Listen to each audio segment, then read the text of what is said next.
लटकवले बाड़ो मुँह तू नइखा मुस्कात काहे बैठल हब धक माथा पहात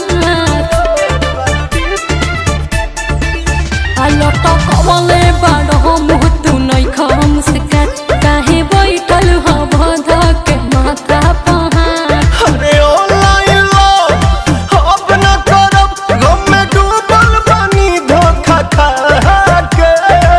पर क्या मुझे एक मुझे एक भौजी ने लूटा रे कुंवर वाला डीपी लगा के।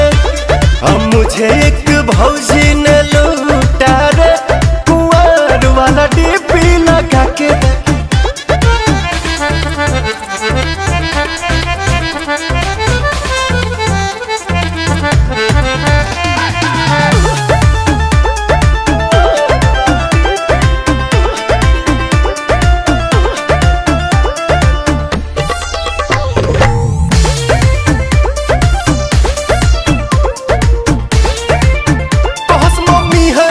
साथ न करस वीडियो कॉल पे बात तजात रॉली खिसिया फोनवा देत रॉली काट। तोहरा मिलल बा तोहरे ही करनी के फल बड़ो हमके तड़ पहले तू कहले रह छही बनल आशिक होता बड़ी तकलीफ गइली सब तू गजब सिखा के।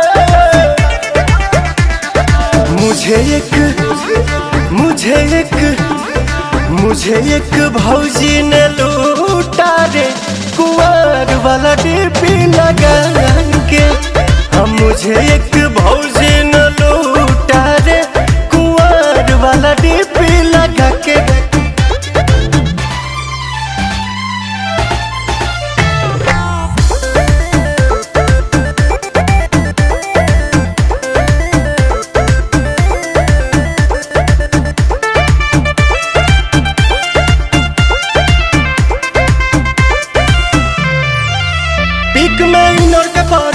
बुराई कैसे करी तसैया वाला होके कैली धोखा धड़ी।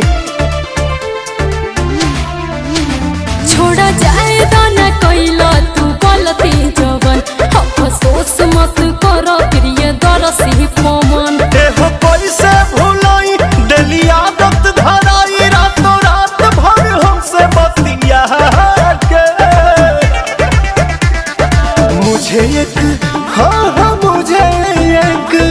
मुझे एक भौजी ने लूटा रे कुंवर वाला डीपी लगा के। मुझे एक भौजी ने लूटा रे कुंवर वाला डीपी लगा के।